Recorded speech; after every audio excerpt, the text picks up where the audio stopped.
السلام عليكم ورحمة الله وبركاته. أعوذ بالله من الشيطان الرجيم. بسم الله الرحمن الرحيم. يا أيها الناس اعبدوا ربكم الذي خلقكم والذين من قبلكم لعلكم تتقون. الذي جعل لكم الأرض فراشا والسماء بناء وأنزل من السماء ماء فأخرج به من الثمرات رزقا لكم فلا تجعلوا لله أندادا وأنتم تعلمون. وإن كنتم في ريب مما نزلنا على عبدنا فأتوا بسورة من مثله وادعوا شهداءكم من دون الله إن كنتم صادقين. فإن لم تفعلوا ولن تفعلوا فاتقوا النار التي وقودها الناس والحجارة أعدت للكافرين. وبشر الذين آمنوا وعملوا الصالحات أن لهم جنات تجري من تحتها الأنهار كلما رزقوا منها من ثمرة رزقا قالوا هذا الذي رزقنا من قبل وأتوا به متشابها ولهم فيها أزواج مطهرة وهم فيها خالدون. إن الله لا يستحيي أن يضرب مثلا ما بعوضة فما فوقها فأما الذين آمنوا فيعلمون أنه الحق من ربهم وأما الذين كفروا فيقولون ماذا أراد الله بهذا مثلا يضل به كثيرا ويهدي به كثيرا وما يضل به إلا الفاسقين. الذين ينقضون عهد الله من بعد ميثاقه ويقطعون ما أمر الله به أن يوصل ويفسدون في الأرض أولئك هم الخاسرون. كيف تكفرون بالله وكنتم أمواتا فأحياكم ثم يميتكم ثم يحييكم ثم إليه ترجعون. هو الذي خلق لكم ما في الأرض جميعا ثم استوى إلى السماء فسواهن 7 سماوات وهو بكل شيء عليم. صدق اللہ مولانا العظیم. قابل احترام عزیز بزرگوں، نوجوان بھائیوں اور پس پردہ سننے والی ماؤں اور بہنوں، سورۃ البقرہ کے 2 رکوع مکمل ہو چکے ہیں اور ان دونوں رکوعات میں ایمان اور عدم ایمان، یعنی ایمان لانے اور ایمان نہ لانے کے اعتبار سے سارے انسانوں کو 3 گروہوں میں تقسیم کیا گیا۔ ایک مومنین متقین، دوسرے کھلم کھلا کفر کرنے والے، اور تیسرے منافقین۔ ابھی جو آیات تلاوت ہوئی ہیں یہ سورۃ البقرہ کا 3 رکوع ہے، جس میں 9 آیتیں ہیں۔ ان 9 آیات میں اجمالی طور پر 3 مضامین بطور خاص بیان کیے گئے۔ پہلا مضمون توحید کا ہے، اللہ کو ایک ماننے کا۔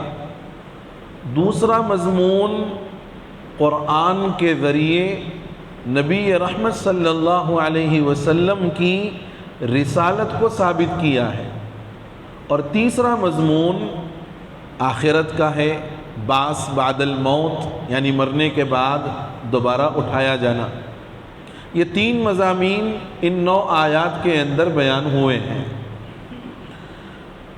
تفصیل سے پہلے 1-2 اصولی باتیں ذہن میں رکھیں تو آیات قرآنیہ کے سمجھنے میں مفید ہوں گی۔ قرآن پاک میں 2 طریقے کا خطاب ہے۔ ایک خطاب ہے یا ایھا الناس کے ذریعے، اور دوسرا خطاب ہے یا ایھا الذین آمنوا کے ذریعے۔ مفسرین اکرام یہ بیان فرماتے ہیں کہ یا ایھا الناس عموماً مکی صورتوں کے اندر آتا ہے، اس لیے کہ وہاں مسلمانوں کی تعداد کم تھی اور اللہ کے نہ ماننے والوں کی تعداد زیادہ تھی، تو خطاب یا ایھا الناس کے ذریعے سے مکی صورتوں میں زیادہ ہے، اور یا ایھا الذین آمنوا کا خطاب مدنی صورتوں میں ہے، اس لیے کہ مدینہ جانے کے بعد مسلمانوں کی تعداد زیادہ ہو گئی تھی اور کافروں کی تعداد کم تھی۔ لیکن کبھی کبھار اس کے برعکس بھی ہو جاتا ہے، جیسے خود سورۃ البقرہ یہ مدنی سورہ ہے، لیکن اس کے باوجود یہاں پر یا ایھا الناس کے ذریعے سے خطاب کیا گیا ہے۔ اور الناس کا جو لفظ ہے یہ ساروں کو عام ہے۔ ناس کا مطلب ہے لوگ، چاہے وہ مسلمان ہوں، چاہے متقی سچے پکے ایمان والے ہوں، چاہے وہ کافر ہوں، چاہے وہ منافق ہوں، چاہے وہ گناہوں میں اور اللہ کی نافرمانیوں میں کبھی کبھار مبتلا ہونے والے عام مسلمان ہوں۔ یہ خطاب ہر ایک کو ہے۔ اللہ نے توحید کی طرف ان 3 قسموں کے لوگوں کو دعوت دی ہے، یعنی مومنین متقین کو بھی، جس میں 2 طرح کے آ گئے، ایک خالص سچے پکے ایمان والے، اور وہ جو اللہ کی نافرمانیوں میں کبھی کبھار مبتلا ہو جاتے ہیں۔ یہ دونوں یا ایھا الناس میں مومنین کے تحت میں داخل ہیں۔ اور کھلم کھلا کفر کرنے والے یہ بھی اس کے اندر شامل ہیں، اور منافقین یہ بھی اس کے اندر شامل ہیں۔ علماء نے بڑی اچھی توجیہ بیان کی ہے کہ یا ایھا الناس میں اگر خطاب سچے پکے ایمان والوں کو ہے تو اس کا مطلب یہ ہے کہ اپنے ایمان پر مضبوطی سے قائم رہو، اللہ کی عبادت کو پختگی کے ساتھ بجا لاتے رہو، اللہ کی عبادت میں کمی اور کوتاہی نہ کرو۔ یہ مطلب ہوگا جب یا ایھا الناس سے متقین مومنین مراد ہوں گے۔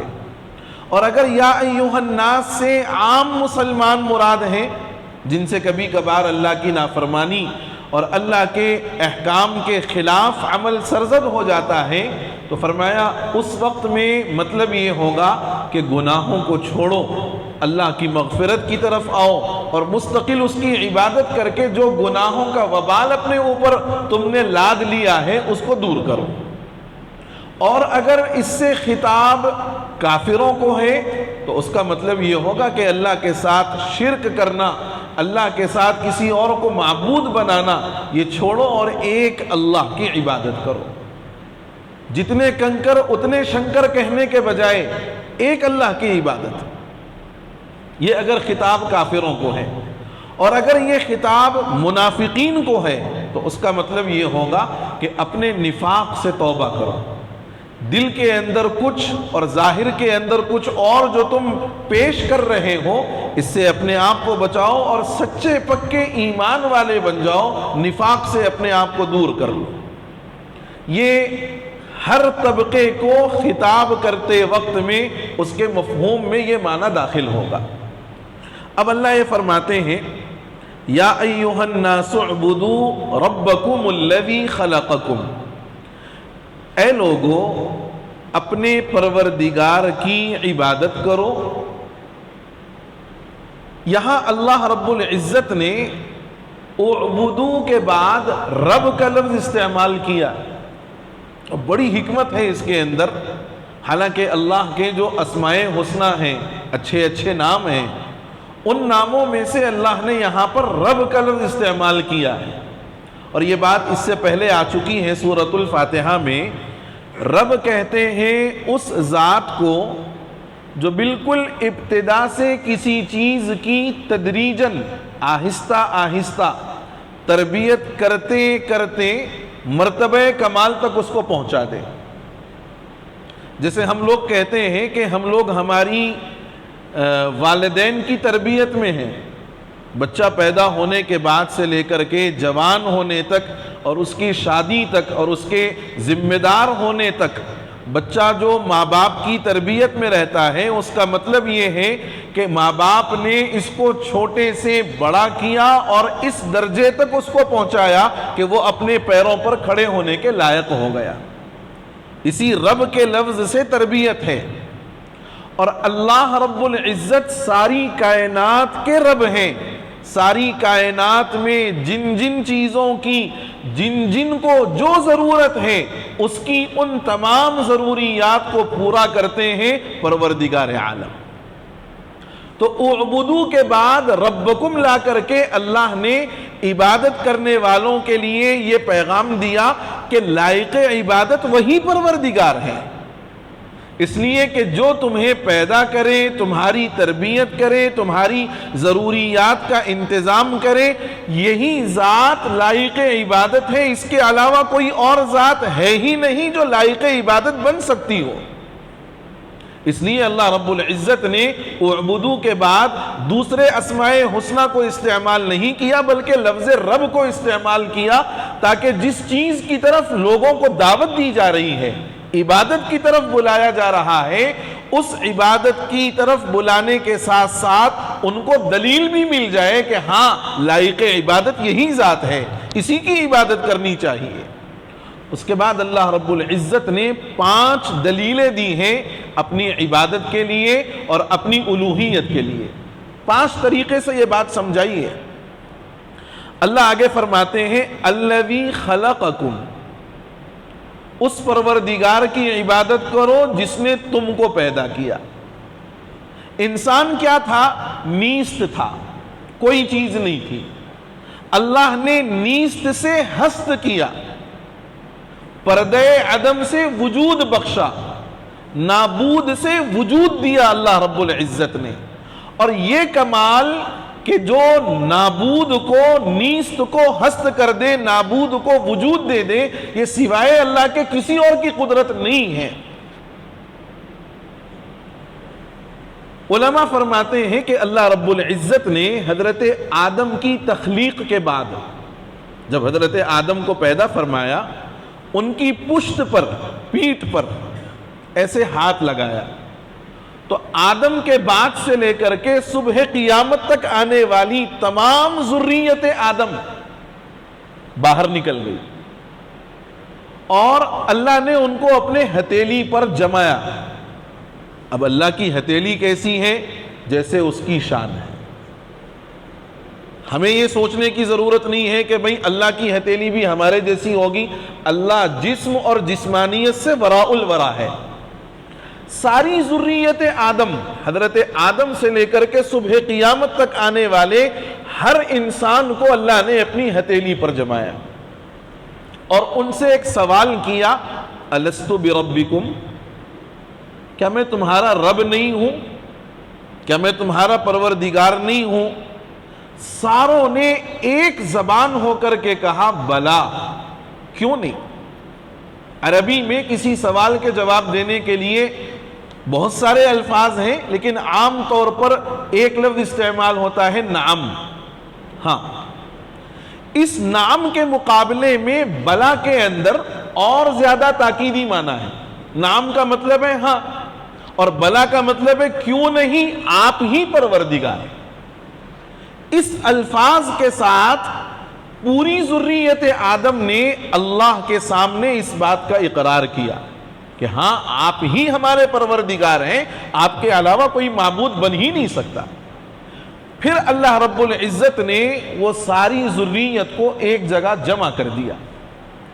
جب جس کو دنیا میں بھیجنے کا موقع ہوتا ہے تو اللہ رب العزت مادہ منویہ کے ذریعے سے رحم مادر میں اس کا نطفہ پہنچاتا ہے، اور یہ نطفہ جو ہوتا ہے یہ دنیا کے مختلف ذرات سے مل کر کے بنتا ہے، مختلف ذرات سے، غذا سے، ہوا سے، پانی سے، موسم سے، ان کئی ساری چیزوں سے مل کر کے اللہ رب العزت مرد اور عورت میں اس نطفے کو پیدا فرماتے ہیں۔ اسی لیے آپ نے قرآن پاک میں کئی مقامات پر دیکھا ہوگا کہ اللہ نے انسان کو مٹی سے پیدا کیا۔ غور کریے، حضرت آدم کو اللہ نے مٹی سے پیدا کیا، اس کے بعد جتنی پیدائش ہوئی ہے اور جتنی ہوگی یہ سارے کے سارے نطفے کے ذریعے سے پیدا ہوں گے، لیکن وہ جو نطفہ بنا ہے وہ نطفہ زمین کا مجموعہ ہے۔ اسی لیے حضرت تھانوی نور اللہ مرقدہ فرماتے ہیں کہ نطفہ انسان کی تولید کا مادہ قریب ہے اور زمین اور مٹی انسان کی پیدائش کا مادہ بعید ہے، کیونکہ ان کے واسطوں سے نطفہ بنا، نطفہ رحم مادر میں گیا، پھر اس سے حسین و جمیل شکل کا انسان بن کے دنیا کے اندر آ گیا۔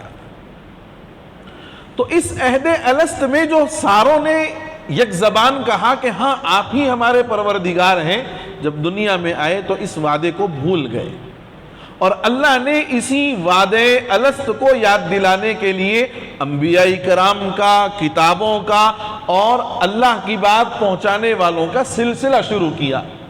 جو اس کو مانے گا وہ کامیاب اور بامراد ہوگا، اور جو نہیں مانے گا وہ نقصان اٹھائے گا۔ آگے اسی بات کو اللہ نے دوسرے انداز میں ارشاد فرمایا ہے، قُلْنَا اهْبِطُوا مِنْهَا جَمِيعًا، ہم نے کہا کہ تم سارے کے سارے زمین میں اتر جاؤ، فَإِمَّا يَأْتِيَنَّكُمْ مِنِّي هُدًى، جب تمہارے پاس میری طرف سے کوئی ہدایت آئے گی، فَمَن تَبِعَ هُدَايَ، جو اس ہدایت کی اتباع کر لے گا، فَلَا خَوْفٌ عَلَيْهِمْ وَلَا هُمْ يَحْزَنُونَ، ان پر کوئی خوف نہیں ہوگا، وہ غمگین نہیں ہوں گے۔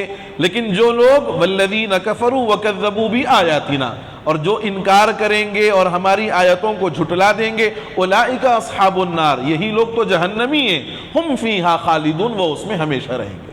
یہی بات اللہ رب العزت دوسرے انداز میں آگے ارشاد فرماتے ہیں۔ تو اب غور کر کے دیکھیے گا کہ انسان کی تخلیق ایک ایسا عمل ہے جو سوائے پروردگار عالم کے کوئی نہیں کر سکتا۔ اللہ توحید کے لیے دلیل دے رہے ہیں کہ بلا وجہ ہم یہ بات نہیں کہہ رہے کہ اپنے پروردگار کی عبادت کرو، بلکہ یہ دلیل ہے کہ وہ ذات واقعتاً اس لائق ہے کہ اس ہی کی عبادت کی جائے، اس کے علاوہ کوئی معبود بن ہی نہیں سکتا۔ چنانچہ فرمایا الذی خلقکم، جس نے تم کو پیدا کیا، والذین من قبلکم، اور ان لوگوں کو پیدا کیا جو تم سے پہلے گزر چکے ہیں، باپ دادا، پہلی اقوام۔ اور یہاں پر بھی یہ بات غور کریے کہ اللہ رب العزت نے والذین من قبلکم فرمایا، من بعدکم نہیں فرمایا۔ کیوں؟ اس لیے کہ یہ آخری امت ہے، یہ امت آخری ہے، اور نبی مکرم صلی اللہ علیہ وسلم بھی آخری نبی ہے، قرآن آخری کتاب ہے، اب صبح قیامت تک نبوت چلے گی محمد الرسول اللہ کی، فرمان چلے گا اللہ رب العزت کا، کتاب چلے گی قرآن کریم۔ والذین من قبلکم لعلکم تتقون، تاکہ تم پرہیزگار بن جاؤ۔ ایک دوسرا ترجمہ اس کا کر سکتے ہیں تاکہ تم جہنم کی آگ سے بچ جاؤ، اس لیے کہ جب اللہ کی عبادت کرو گے تو اللہ کے احکام کے مطابق زندگی گزارو گے، اللہ کی مرضیات پر چلتے ہوئے اللہ کو راضی کرنے والے اعمال کرو گے، اور جس بندے خدا کی زندگی میں اللہ کو راضی کرنے والے اعمال ہوں تو پھر وہ بندہ جہنم سے محفوظ ہو جاتا ہے۔ آگے فرماتے ہیں دو دلیلیں ہو گئی، الذی خلقکم، جس نے تم کو پیدا کیا، والذین من قبلکم، اور ان لوگوں کو جو تم سے پہلے گزرے ہیں ان کو اللہ نے پیدا کیا، الذی جعل لکم الارض فراشا، اور وہ پروردگار ایسا ہے کہ جس نے تمہارے لیے زمین کو فرش بنایا۔ زمین کو فرش بنانے کا مطلب یہ ہے کہ زمین کو اللہ نے نہ اتنا نرم بنایا پانی کی طرح کہ آپ اپنا پیر نہیں رکھ پاتے، نہ اتنا سخت بنایا کہ اپنی کوئی ضرورت کے لیے زمین کو کھودنا ہو یا زمین سے کوئی کام لینا ہو تو کھود نہیں سکتے، بلکہ اللہ نے نرم اور سخت دونوں کے درمیان زمین کو بنایا۔ یوں سمجھو کہ زمین ایک مکان کی طرح ہے، اور اس مکان میں اللہ نے فرش بچھا دیا زمین کا۔ اس کے بعد فرمایا وَالسَّمَاءَ بِنَاءً، اور آسمان کو چھت جیسا بنایا، آسمان کو چھت جیسا بنایا۔ چار دلیلیں ہو گئی۔ آگے فرماتے ہیں وَأَنزَلَ مِنَ السَّمَاءِ مَاءً، اور اللہ نے آسمان سے پانی برسایا، فَأَخْرَجَ بِهِ مِنَ الثَّمَرَاتِ رِزْقًا لَكُمْ، پھر اس پانی سے تمہاری غذا کے لیے پھل نکالے، پھر اس پانی سے تمہارے لیے زمین سے پھل نکالے۔ اب یہ 5 دلیلیں اللہ رب العزت نے دی، اور غور کر کے دیکھیے ایک ایک دلیل پر، یہ ایسی دلیلیں ہیں جو کم سے کم عقل رکھنے والے آدمی کو بھی سمجھ میں آ جاتی۔ اللہ نے کوئی بڑی علمی دلیل نہیں دی، بلکہ اگر اس کو ہماری اصطلاحی الفاظ میں کہوں تو یوں کہہ سکتا ہوں کہ پہلی آیت میں اللہ نے دلیل انفسی ارشاد فرمائی، اور دوسری آیت میں اللہ نے دلیل آفاقی ارشاد فرمائی۔ دلیل انفس کا مطلب ہے وہ دلیل جو ہماری اپنی ذات سے متعلق ہے۔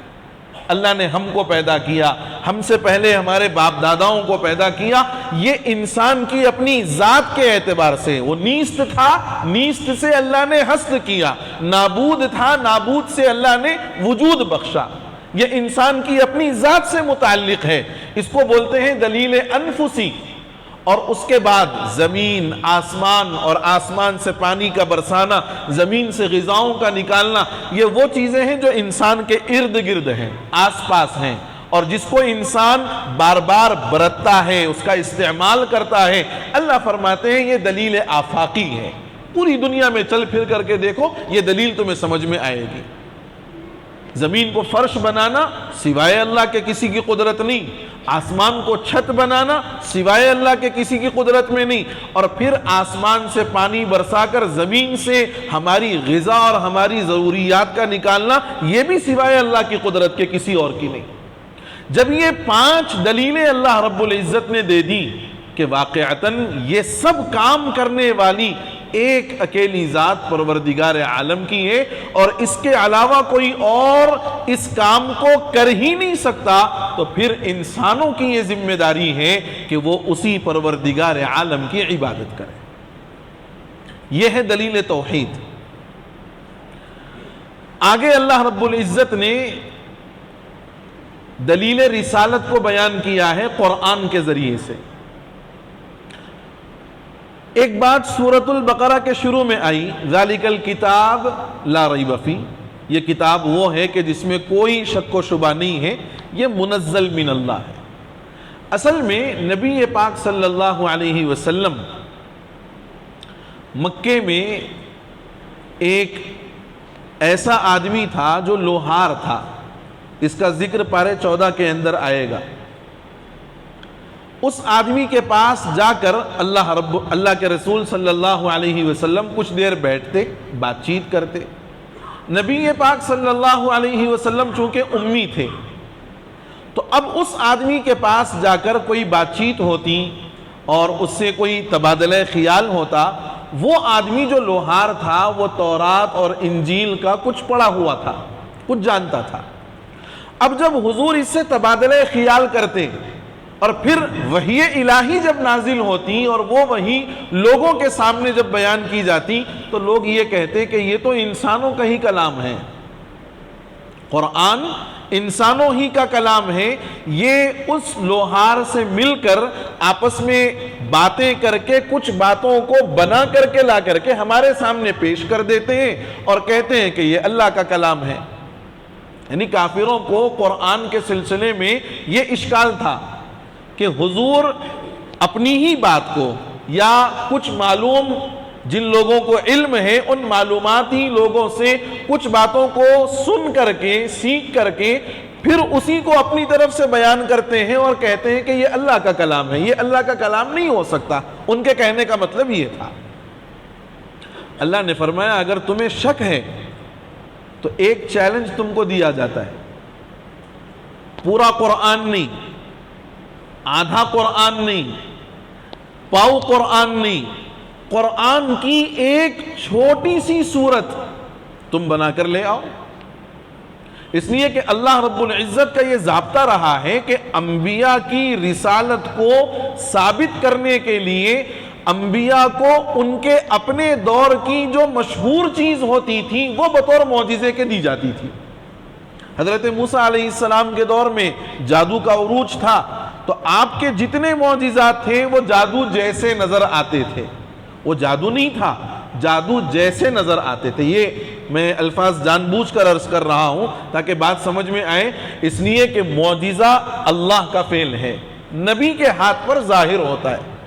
نبی اپنے مرضی اور اپنے اختیار سے بھی کوئی معجزہ از خود ظاہر نہیں کر سکتے جب تک اللہ کی مرضی نہ ہو۔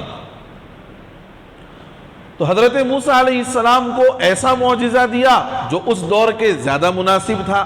حضرت عیسیٰ علیہ السلام کے دور میں فن طب عروج پر تھا، حکیمی، ڈاکٹری یہ عروج پر تھی۔ حضرت عیسیٰ علیہ السلام کو وہ معجزات دیے گئے جو طب سے متعلق تھے۔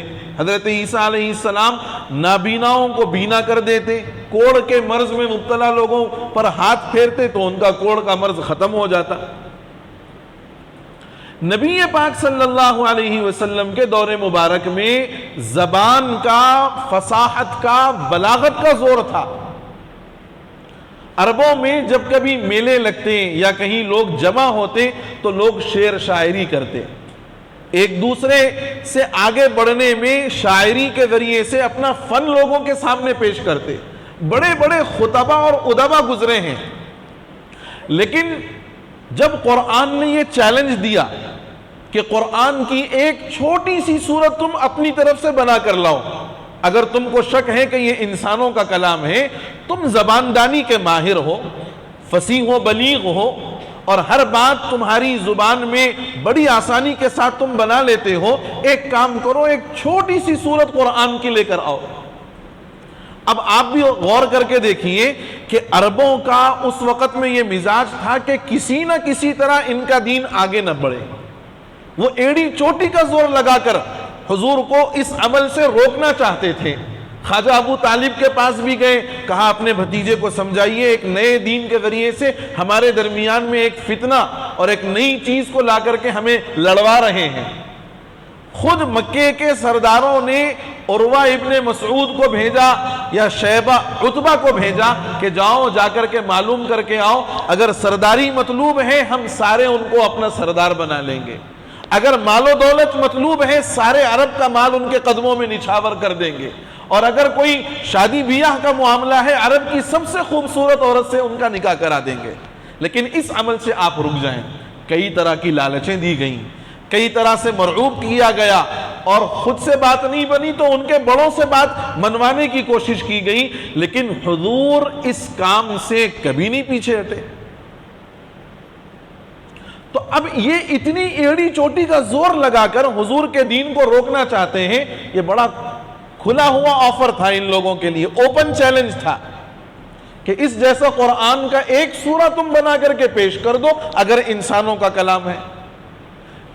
پوری تاریخ 1400 سال گزر چکے ہیں, اس وقت سے لے کر کے آج تک, اور آج سے لے کر کے صبح قیامت تک کوئی انسان ایسا پیدا ہو ہی نہیں سکتا جو نعوذ باللہ قرآن کا مثل لا سکے. بعض روایات میں ہے کہ جب یہ چیلنج آیا تو عربوں نے ایک بڑے ماہر ادیب کو اپنے پاس بلایا, اس کے رہنے کا انتظام, اس کے کھانے پینے کا انتظام, اس کی ساری ضروریات کا انتظام کیا. 6 مہینے کا موقع دیا کہ قرآن کی ایک چھوٹی سی سورت تم لے کر کے آ جاؤ. دیکھو, قرآن کی سورت کا مطلب یہ ہے کہ اس کے آیات میں ربط بھی ہو, اس کے اندر واقعتاً مضمون بھی ہو, اور اس کے اندر پڑھنے والوں کو کوئی چیز کی خبر کی اطلاع بھی ہو. ہم جب کوئی چیز پڑھتے ہیں قرآن سے تو ایک ایک آیت کئی خزانے اپنے اندر رکھتی ہیں اور اس کو سمجھنے کی ضرورت ہے. 6 مہینے کا وقت دیا گیا. جب 6 مہینے گزر گئے, اس ادیب کے گھر پر جب پہنچے عرب کے سردار, تو پورا گھر کاغذوں سے بھرا ہوا, پورا گھر, اور اس نے لا کر کے ایک ٹکڑا پیش کیا ان کے سامنے, الفیل ملفیل وما ادراک ملفیل. فیل ہاتھی کو کہتے ہیں, الفیل ملفیل ہاتھی, کیا ہی ہاتھی ہے, وما ادراک ملفیل, کیا تم جانتے ہو کہ ہاتھی کیا ہے. یہ کوئی مضمون ہے؟ اس میں کوئی مضمون ہی نہیں ہے. بس اس نے الفاظ کے سجا کو باقی رکھتے ہوئے اور وزن کو باقی رکھتے ہوئے ایک چھوٹا سا ٹکڑا لکھا. جب اس نے وہ چیز سرداران قریش کے سامنے پیش کی تو کہا کہ یہ کام تمہارے لیے کوئی نیا تھوڑی ہے, یہ کام تو ہم چاہیں تو ہمارے اپنے چھوٹے چھوٹے بچوں سے کروا سکتے ہیں. ہم یہ چاہتے ہیں کہ محمد جیسا کلام پیش کرتے ہیں ویسا کلام تم پیش کرو. علماء فرماتے ہیں کہ حضور کی زندگی میں تو یہ معجزہ ہے ہی, حضور کے پردہ فرمانے کے بعد بھی یہ معجزہ ہے قرآن. اور ایک معجزہ اور ہے, اس معجزے کو, یعنی 2 معجزے ایسے ہیں جو حضور کی حیات میں بھی معجزہ ہیں, حضور کے بعد بھی یہ معجزہ ہے. اس لیے کہ بعض معجزے وہ ہیں جو انبیاء کے دنیا سے رخصت ہونے کے بعد ختم ہو گئے. چاند کے 2 ٹکڑے کرنا اب ممکن نہیں ہے نا, انگلی سے پانی کا نکلنا, یا جو ہے ایک آدمی کا کھانا 70 لوگوں کے لیے کافی ہو جانا, یہ حضور کے موجودگی کی برکات کے ذریعے سے اللہ نے یہ معجزات ظاہر فرمائے, اور یہ معجزے ختم ہو گئے, اب پھر دوبارہ ظاہر نہیں ہوں گے. حضرت صالح نے پہاڑ سے اونٹنی نکالی, اب دوبارہ اونٹنی نہیں نکلے گی. حضرت موسیٰ نے اپنا عصا ڈالا تو وہ اژدہا بن گیا, اب نہیں بن سکتا.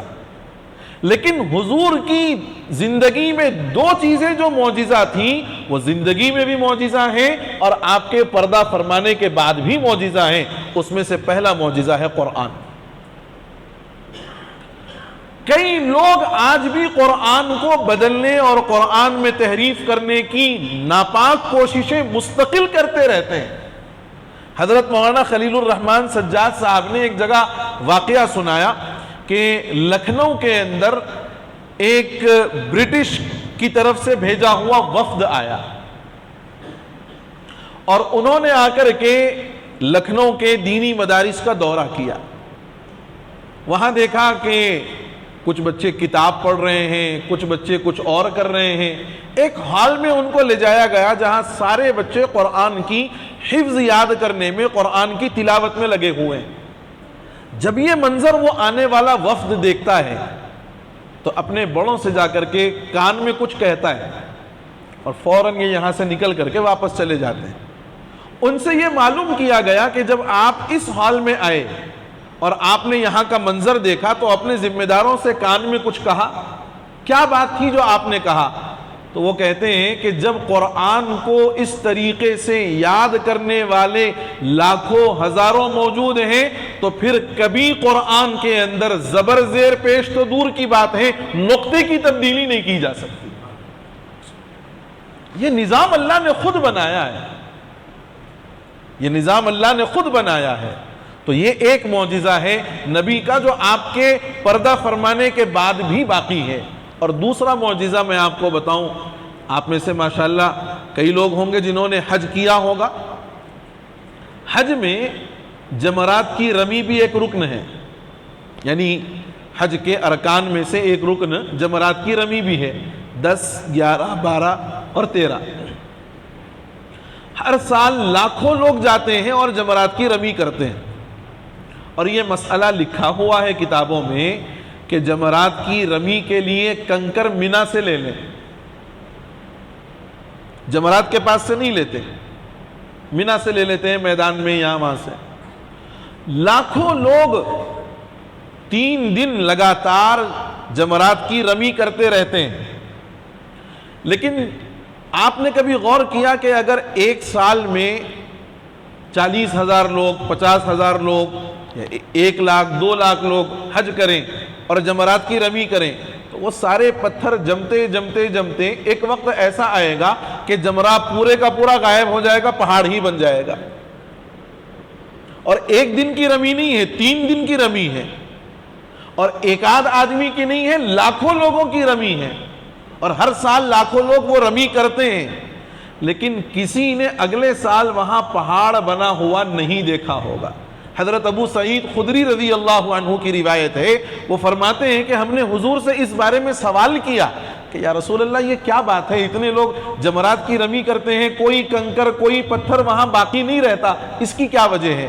فرمایا کہ جن لوگوں کا حج قبول ہوتا ہے وہاں فرشتے مامور ہیں، ان کی کنکریوں کو وہ اٹھا کر کے لے جاتے ہیں، اور جن کا حج مقبول نہیں ہوتا ان کے کچھ کنکر وہاں پر رہ جاتے ہیں۔ یہ بھی حضور کا معجزہ ہے، اور یہ دلیل ہے کہ واقعتاً یہ بات اللہ کی طرف سے آئی ہے اور بتانے والے مخبر صادق صلی اللہ علیہ وسلم۔ اسی کو فرمایا وَإِن كُنتُمْ فِي رَيْبٍ مِّمَّا نَزَّلْنَا عَلَىٰ عَبْدِنَا، اور اگر تم کو کچھ خلجان ہو، شک ہو اس بارے میں یا اس کتاب کے بارے میں نزلنا علی عبدنا، جس کو ہم نے اپنے بندے پر نازل کیا ہے یا ہمارے خاص بندے پر نازل کیا ہے، فَأْتُوا بِسُورَةٍ مِّن مِّثْلِهِ، تو تم اس جیسا ایک ٹکڑا لے آؤ۔ بِسُورَةٍ مِّن مِّثْلِهِ، سورے کو ٹکڑا بھی کہتے ہیں، اور ہر سورہ قرآن کا ایک الگ الگ حصہ ہے، ایک چھوٹا سا ٹکڑا لے آؤ۔ اب کسی کو اشکال یہ ہو سکتا ہے کہ بھئی ایک آدھ آدمی کو اگر یہ کہا گیا کہ تم لے آؤ تو وہ کہاں سے لے آئے گا؟ اللہ نے اس کو بھی ختم فرمایا وَادْعُوا شُهَدَاءَكُمْ، اور اپنے مددگاروں کو بھی بلا لو، من دون اللہ، جو اللہ کے علاوہ تم نے تیار کر کے رکھے ہیں، تم نے بنا کر کے رکھے ہیں، ان کنتم صادقین، اگر تم اپنے اعتراض میں سچے ہو۔ یہ تو چیلنج دیا، آگے اللہ نے اس کا جواب بھی دیا کہ یاد رکھو یہ کام تم ہرگز نہیں کر سکتے اور قیامت تک نہیں کر پاؤ گے۔ فَإِن لَّمْ تَفْعَلُوا وَلَن تَفْعَلُوا، اور اگر تم نے یہ کام نہیں کیا اور ہرگز تم یہ کام نہیں کر سکو گے، فَاتَّقُوا النَّارَ الَّتِي، تو تم اس آگ سے بچتے رہو جس کا ایندھن انسان اور پتھر ہیں، جس کا ایندھن انسان اور پتھر ہیں۔ انسانوں کے ذریعے سے جہنم کی آگ کو دہکایا جائے گا، انسانوں کو ڈالا جائے گا، جہنم کی آگ دہکے گی، اور جہنم سے یہ پوچھا جائے گا حل امتلأتی، بھر گئی، مکمل ہو گئی جگہ، اب کسی کے آنے کی کوئی گنجائش تو نہیں ہے؟ تو جہنم کی آواز آئے گی حل من مزید، حل من مزید، اور لے آؤ، اور لے آؤ۔ ہمارے پاس جنت اور جہنم کے تذکرے اب برائے نام ہو گئے ہیں۔ جنت اور جہنم کے تذکرے یہ لوگوں کو ایمان و عمل صالح پر ابھارنے کا ذریعہ بنتے تھے۔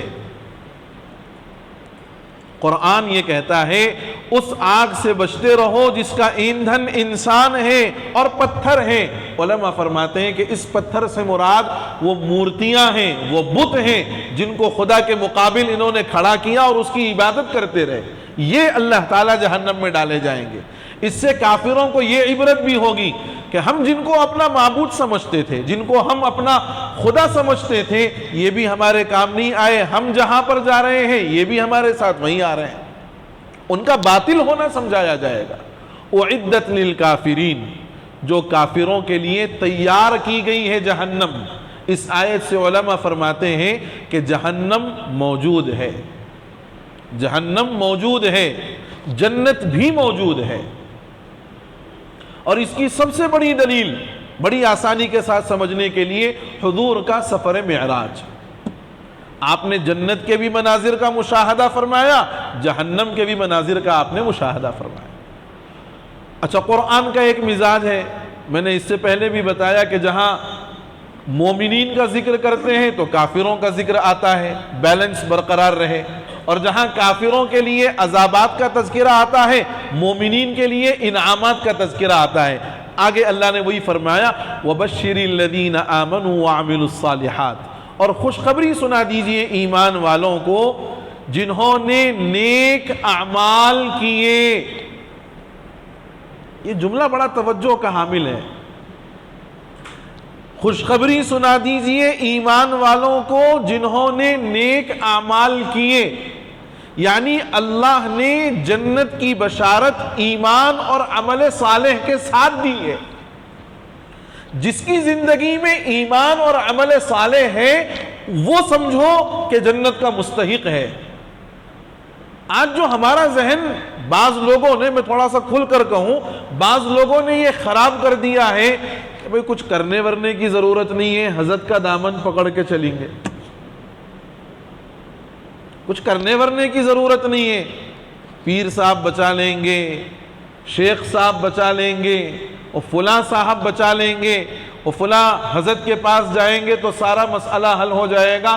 میرے بزرگوں، اللہ کے واسطے اس حقیقت کو سمجھو، قیامت کے دن جو نفسا نفسی کا عالم ہوگا، باپ بیٹے کو نہیں پہچانے گا، ماں اپنی اولاد سے دور بھاگے گی، بیوی اپنے شوہر کو چھوڑ دے گی، اولاد اپنے ماں باپ سے دور بھاگیں گے، سارا منظر نفسا نفسی کا ہے۔ قرآن نے ایک نہیں کئی مقامات پر اس کی منظر کشی کی ہے۔ پھر یہ کیسے ممکن ہے کہ فلاں پیر ہم کو بچا لے گا؟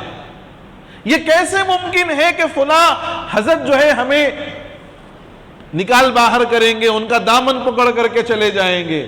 یہ خام خیالی ہے، یہ خام خیالی ہے۔ نبی پاک صلی اللہ علیہ وسلم نے حضرت فاطمہ رضی اللہ عنہا جو آپ کی لخت جگر ہیں، حضور نے فرمایا فاطمہ بضعۃ منی، فاطمہ میری جان کا ٹکڑا ہے۔ آپ الفاظ پر غور کریے، کتنا قریبی تعلق اللہ کے رسول نے بیان فرمایا، فاطمہ بضعۃ منی، میری جان کا ٹکڑا ہے۔ حضرت فاطمہ سے فرماتے ہیں فاطمہ میدان قیامت میں یہ بھروسہ مت کرنا کہ تیرا باپ نبی ہے، میدان محشر میں اس امید پر مت رہنا کہ تمہارے والد نبی ہیں، یاد رکھو میدان محشر میں جو ہوگا اللہ کے فضل سے ہوگا، کسی کے کرنے سے کچھ نہیں ہوگا۔ فضل کے ضرور طلبگار رہیے، محبت ضرور رکھیے اللہ والوں سے، اللہ کے نبی سے، اولیاء اللہ سے، لیکن اس محبت کے نام پر اپنے آپ کو عمل سے دور مت کریے۔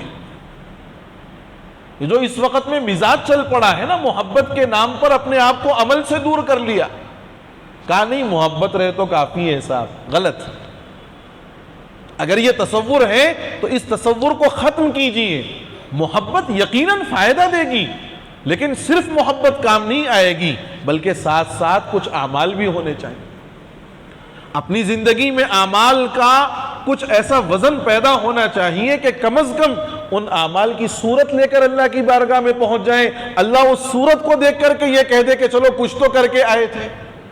لیکن ساری زندگی صرف اس بھروسے پر رہنا کہ نہیں محبت ہے کافی ہے، یہ خام خیالی ہے، اس خیال سے نکلنے کی ضرورت ہے۔ وَبَشِّرِ الَّذِينَ آمَنُوا وَعَمِلُوا الصَّالِحَاتِ، اور خوشخبری سنا دیجئے ان لوگوں کو جو ایمان لے آئے اور جنہوں نے نیک اعمال کیے۔ کس بات کی؟ أَنَّ لَهُمْ جَنَّاتٍ، کہ ان کے لیے ایسے باغ ہیں۔ جنات عربی زبان میں باغ کو کہتے ہیں، اور ایسا باغ جو اتنا ہرا بھرا ہو اور اتنا گنجان ہو کہ اس کے اندر کوئی آدمی اگر چلا جائے تو وہ باہر سے نظر نہ آئے۔ جنات کو بھی جن اس لیے کہتے ہیں کہ وہ نظر نہیں آتے، اور جنات کا کہنے کا مطلب یہ ہے کہ ایسے باغات ہوں گے کہ اتنے ہرے بھرے، اتنے گنجان اور اتنا زیادہ اس کے اندر درخت ہوں گے کہ آدمی اگر ایک مرتبہ جائے گا تو پھر وہ باہر سے کسی کو نظر نہیں آئے گا۔ حضرت ابن عباس رضی اللہ تعالی عنہما فرماتے ہیں کہ جنتیں 7 ہیں، جنتیں 7 ہیں، سب سے اعلیٰ درجے کی جو جنت ہے وہ جنت الفردوس ہے۔ اسی لیے حضور نے فرمایا جب کبھی اپنے لیے دعا مانگو اللہ سے جنت الفردوس طلب کرو۔ ایک جنت الفردوس، دوسری جنات عدن، تیسری جنت النعیم، چوتھی دار الخلد، اور 5ویں جنت المأوا، 6ٹھی دار السلام، اور 5ویں علیین، 7ویں علیین۔ یہ 7 جنتیں ہیں، جنات الفردوس، جنات النعیم، جنات عدن، دار الخلد، جنت المأوا اور علیین دار السلام۔ یہ 7 جنتیں ہیں، اور ان 7 جنتوں میں سب سے اعلیٰ درجے کی جو جنت ہے وہ جنت الفردوس ہے۔ اسی کو فرمایا کہ ان کے لیے ایسے باغات ہوں گے جن کے نیچے سے نہریں جاری ہوں گی۔ اب ایک نئی بات جو یعنی جنتیوں کے لطف کا سامان بنے گا، جنتیوں کے جو مزے ہوں گے، اس کو اللہ نے فرمایا کہ جب کبھی جنتیوں کو کوئی پھل جنت کا دیا جائے گا وہ کہیں گے کہ یہ تو وہی پھل ہے جو ہم اس سے پہلے کھا چکے ہیں۔ علماء نے اس کی 2 توضیحیں فرمائی۔ ایک توضیح تو یہ کہ جنتی اپنے جنت میں بیٹھ کر کے امرود کھائے گا، جام کھائے گا، پھر اس کے بعد اس کے دل میں چاہت پیدا ہوگی کہ جام تو میں نے کھا لیا، اب آم کھاؤں۔ تو وہ جنتی خادم کو بلا کر کے پوچھے گا کہ بھائی جاؤ آم لے آؤ، تو وہ خادم جا کر کے پھر جام ہی لے کر کے آئے گا۔ تو یہ جنتی سوال کرے گا کہ بھائی یہ تو وہی پھل ہے جو ہم اس سے پہلے کھا چکے ہیں، یہ پھل تو ہمیں آپ دے چکے، یہ تو کھا لیے ہمیں آم چاہیے۔ خادم کہے گا کہ جناب ذرا اس کو کاٹ کر کے کھا کر کے دیکھیے تب معلوم ہوگا۔ تو جنتی جب جنت میں امرود کاٹ کر کے کھائے گا اس میں مزہ آم کا آئے گا۔ بعض روایات میں ہے کہ ایک سیب لا کر کے جنتی کو دیا جائے گا، اور وہ جس حصے سے اس کو کاٹ کر کے کھائے گا ہر حصے میں الگ مزہ آئے گا۔ علماء لکھتے ہیں ایک پھل ہوگا جس میں جنتی 70 ذائقے چکھ سکے گا، 70 ذائقے چکھ سکے گا۔ لیکن میرے بزرگوں اس جنت کو اللہ نے ڈھانپ دیا ہے مکارہ سے، ان چیزوں سے ڈھانپ دیا ہے جو ہمیں بظاہر اچھی لگتی ہیں، اس سے بچنا ہمارے لیے ضروری ہے۔ حفت الجنت بالمکارہ وحفت النار بالشہوات، جنت کو اللہ نے ناپسندیدہ چیزوں سے ڈھانپ دیا ہے۔ نماز پڑھنا اتنا دل ہمارا جو ہے آمادہ نہیں ہوتا، کبھی کام کا بہانہ، کبھی اس کا بہانہ، کبھی اس کا بہانہ، ان سارے بہانوں کو ختم کر کے اللہ کی بارگاہ میں پہنچو۔ مال آئے چاہے جیسا آئے، یہ جو ہماری ذہنیت بنی ہے، اس مال کے کمانے کے سلسلے میں بڑا احتیاط کی ضرورت ہے۔ حلال کھائیں، حلال کی فکر کریں۔ یہ ناپسندیدہ چیزیں ہیں، طبیعت پر گراں گزرتی ہیں، لیکن اس کے خلاف کرنے ہی پر اللہ جنت کا وعدہ فرماتا ہے۔ تو فرمایا جنت ایسے باغات ملیں گے جن کے نیچے سے نہریں جاری ہوں گی۔ کلما رزقوا منہا، اچھا ایک مطلب تو یہ ہو گیا کہ امرود کھا چکے، پھر منگایا تو پھر امرود لایا، لیکن کاٹ کر کے کھایا، آم کا مزہ آیا۔ دوسری وجہ یہ بیان فرمائی ہے، یا دوسرا مطلب یہ بیان فرمایا کہ جب لا کر کے جنت کا پھل ان کو دیا جائے گا تو جنت کا پھل اور دنیا کا پھل دیکھنے میں ایک جیسے معلوم ہوں گے، نام میں ایک دوسرے کی شرکت ہے، لیکن مزہ اور اس کا ذائقہ اور اس کی حالت اور اس کی کیفیت زمین و آسمان کا فرق ہوگا۔ تو وہ پھل جو ہم دنیا میں کھا چکے ہیں، جب وہ پھل لا کر کے وہاں دیا جائے گا تو جنتی بولے گا یہ تو وہ پھل ہے ہم کھا چکے دنیا کے اندر۔ تو پھر وہ یہی عرض کرے گا کہ حضرت آپ کھا کر کے دیکھیے گا، جب کھائے گا تو اس کا مزے کچھ اور ہوں گے۔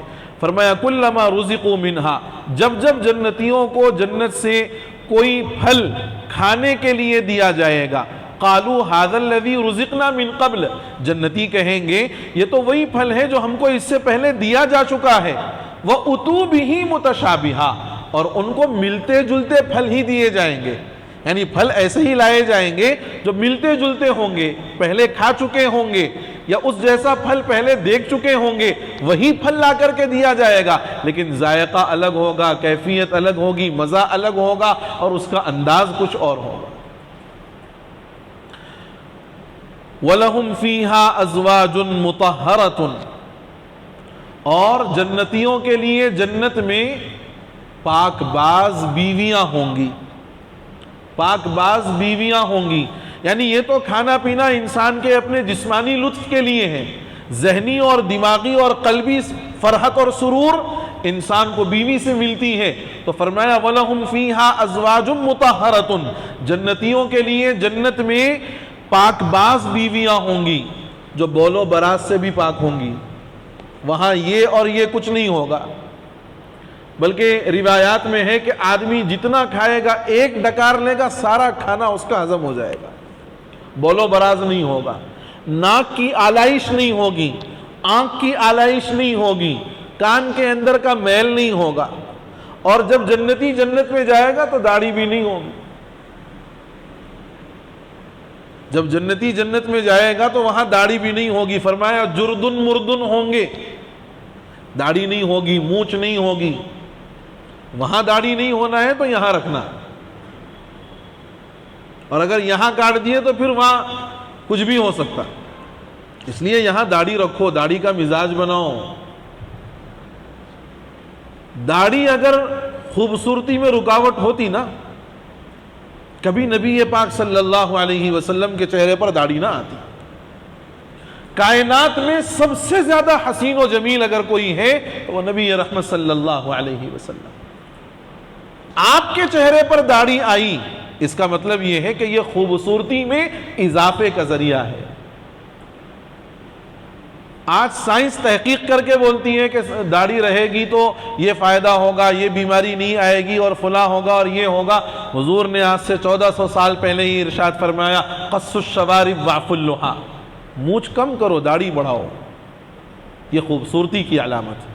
بہرحال وَلَهُمْ فِيهَا أَزْوَاجٌ مُطَهَّرَةٌ، اور جنتیوں کے لیے جنت میں پاک باز بیویاں ہوں گی، حیض و نفاس بھی نہیں آئے گا، جسمانی اعتبار سے جتنی گندگیاں اور جتنی ناپسندیدہ چیزیں ہو سکتی ہیں وہ ساروں سے پاک ہوں گی، اور قلب و دماغ کے اندر جو جذبات آ سکتے ہیں کہ کبھی شوہر کی طرف سے ظلم ہو گیا تو بیوی نے اپنے دل کے اندر کوئی بات بٹھا لی، کبھی شوہر کی طرف سے کوئی طبیعت کے خلاف کام ہو گیا تو بیوی کو غصہ آ گیا، وہ غصہ نہیں ہوگا، وہ دل کے اندر کی کوئی کدورت نہیں ہوگی، بالکل پاک باز ہوں گی۔ اور ایک جنتی کو جب 70 حوریں ملیں گی، یہاں تو دوسری مل جائے تو قیامت شروع ہو جاتی، اور وہاں 70 ملیں گی تو ان 70 کی سردار یہ بیوی ہوگی جو ہماری شریک حیات ہے، اور ساری حوریں اس سردار سے، یعنی انسان کی جو دنیا میں بیوی رہی ہے اس سے پوچھ پوچھ کر کے کام کریں گی، اس سے اجازت لے لے کر کے کام کریں گی۔ اب وہاں دل میں کوئی کدورت نہیں آئے گی، دل بالکل صاف ہو جائے گا، دل میں کوئی میل نہیں آئے گا کسی کے لیے۔ اسی کو فرمایا وَلَهُمْ فِيهَا أَزْوَاجٌ مُطَهَّرَةٌ، اور جنتیوں کے لیے جنت میں پاک باز بیویاں ہوں گی، اور ایسا بھی نہیں کہ یہ نعمتیں تھوڑی دیر کے لیے ہیں، ہم فیہا خالدون، وہ اس میں ہمیشہ رہیں گے، وہ اس میں ہمیشہ رہیں گے۔ یہاں تک بات مکمل کر لیتے ہیں، اس لیے کہ آگے ایک نیا مضمون شروع ہوتا ہے، اور اگلے درس میں انشاءاللہ آگے سے بات ہوگی، وقت بھی تقریباً قریب ہے، آیت شروع ہوگی تو پھر بات لمبی ہو جائے گی، انشاءاللہ آگے بات ہوگی۔ بس یہاں تک بات پہنچی ہے کہ جنتیوں کے لیے جو اللہ پر ایمان لے آنے والے ہیں، رسول اللہ صلی اللہ علیہ وسلم پر ایمان لانے والے ہیں، قرآن پر ایمان لانے والے ہیں، اور اس کے احکام کے مطابق اپنی عملی زندگی گزارنے والے ہیں، ان سبوں کے لیے یہ نعمتیں ہیں جو اللہ نے ان کے لیے تیار کر رکھی ہیں۔ بس دعا فرما دیں کہ اللہ تعالی ہمیں مرتے دم تک اپنے ایمان پر قائم اور دائم رہنے اور اپنے ایمان کو اپنے ساتھ اپنی قبر تک لے جانے اور ایمان کی حالت میں اللہ کے پاس حاضر ہونے کی توفیق نصیب فرما دے۔ ہمارے ایک جان پہچان والے ہیں محمد ابراہیم صاحب، جو اس وقت میں بیمار ہیں، ان کی صحت کے لیے دعا کی گزارش بھی کی گئی ہے۔ آپ سبھی حضرات سے گزارش ہے کہ ان کے بھی حق میں دعا فرما دیں، اللہ تعالیٰ ان کو صحت کاملہ عاجلہ دائمہ مستمرہ نصیب فرما دے، اور اللہ رب العزت جو کچھ کہا گیا ہے سنا گیا ہے سمجھنے اور اس پر عمل کرنے کی توفیق نصیب فرما دے، آمین یا رب العالمین۔ الحمد للہ رب العالمین، اللہم صلی وسلم وبارک علی سیدنا ونبینا ومولانا محمد وبارک وسلم۔ اللہم وفقنا لما تحب وترضى، اللہم وفقنا لما تحب وترضى، اللہم حبب الینا الایمان وزینہ فی قلوبنا وکرہ الینا الکفر والفسوق والعصیان اولئک هم الراشدون۔ اے اللہ اپنے کرم سے جو کچھ کہا گیا سنا گیا اس پر عمل کی توفیق عطا فرما دیجئے۔ اے اللہ قرآن کا صحیح فہم نصیب فرما دیجئے، قرآن کو صحیح معنی میں سمجھنے اور اس کو اپنی عملی زندگی میں داخل کرنے کی توفیق نصیب فرمائیے۔ اے اللہ جناب ابراہیم صاحب، یا اللہ ان کی طبیعت یا اللہ ٹھیک نہیں ہے، اپنے کرم سے یا اللہ ان کو صحت اور عافیت، تندرستی اور سلامتی عطا فرمائیے۔ اے اللہ جتنے حاضرین ہیں یا اللہ ہمارے حاضرین میں ہمارے بزرگ احباب ہیں، یا اللہ ان کو صحت عافیت نصیب فرمائیے۔ یا اللہ ان کی عمروں میں ان کی صحتوں میں خوب برکت عطا فرمائیے۔ ہمارے نوجوان بیٹھے ہوئے ہیں، اے اللہ ان نوجوانوں کو قرآن سے وابستہ فرما دیجئے، قرآن سے جوڑ دیجئے اور قرآنی احکامات پر عمل کی توفیق عطا فرما دیجئے۔